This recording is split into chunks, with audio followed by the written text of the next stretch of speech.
kailangan na in the morning kung birthday mo dapat positibo, masaya, maligaya at maayos ang iyong paggising. Importante, maganda na magpa-araw.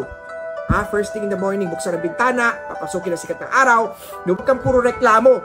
Dahil birthday mo, importante na magpakita natin, mabasahan ka ni Master Hans kung ano ba yung life destiny ko, Master Hans. Yun ang gift mo sa sarili mo.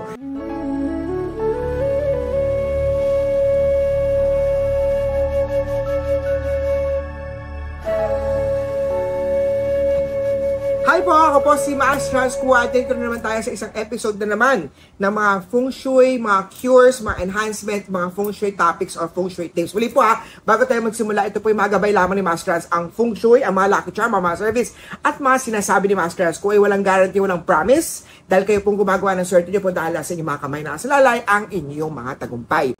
Simulan natin. Ang topic natin ngayon ay tungkol po sa feng shui birthday. Kaarawan mo ba ngayong araw? O kaarawan ba ng kamag-anak mo? O kailan ba malapit na makaarawan mo? Malapit na birthday mo? Importante na i-share itong video na to. So, first thing, kung birthday nyo muna, gusto ko batiin ng isang happy birthday, maligayang kaarawan. Sa iyo, wishing you good health, happiness, prosperity, at marami pang blessing sa buhay mo. Unang-una, kailangan na in the morning kung birthday mo dapat positibo, masaya, maligaya at maayos ang iyong paggising. Importante, maganda na magpa-araw.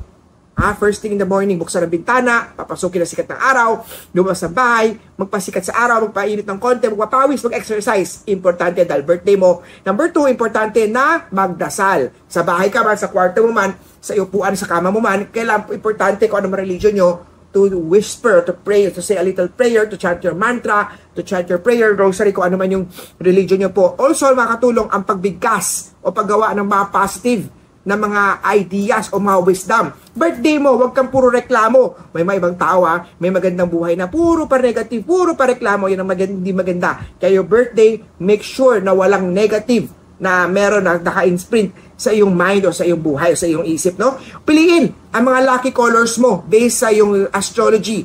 Master, ano bang swerte na lucky color sa akin? Magpa-astrology, life destiny reading. Alam nyo ba, dahil birthday mo, importante na magpakita natin, mabasahan ka ni Master Hans kung ano ba yung life destiny ko, Master Hans. Yun ang gift mo sa sarili mo. Alam mo, sa buhay natin, pwede kayo bumili ng mamahaling bag, kotse, jewelry, alahas, kung ano man gusto nyo bilhin, pwede, no? Pero ang pinaka-importante sa buhay natin is to know, to have guidance in your destiny o yung gabay sa buhay mo. Swerte ka ba o hindi ka swerte, makikita yan sa iyong mga astrology, tarot card reading, palm reading, face reading, o yung individual mga reading o cleansing na meron po ni Master Hans ko para magabayan kita kung swerte o hindi swerte at paano natin gagawin para maiwasan ang misfortune at para natin ma-enhance naman ang mga swerte o mga lucky naman sa buhay natin. So number 2, importante na magsuot ng happy colors. Red, syempre, hindi mawawala red. Bright neon, bright pink, mga green, mga anything na mga bright oranges, mga kulay na swerte o happy ay pwede po sa iyo. Belated celebration also. Meron siya sabi na sa feng shui daw, dahil mas lalo nakakatanda kung lagi tayo nasabi ng belated happy birthday. Kung birthday mo man, o di ba naman, once sa belated, sabi mo ng happy birthday pa rin, kahit na medyo nakalipas sa ilang araw. Okay lang yun. Dahil ang pag-belated celebration, tabu sa feng shui ang pag-celebrate ng belated sa birthday dahil pinaniniwala sinasabi daw, na mas lalo daw po nakakatanda pag nagsasabi tayo ng belated.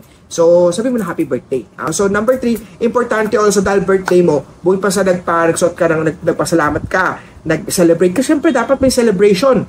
Kaunting salo-salo with your family members, i-treat mo yung mga ka-opisina mo, mga family members mo, i-treat mo sila, mahal mo sa buhay, makakilala mo, kaklase mo, whatever. O treat mo si Master Hans ko, bumisita ka dito.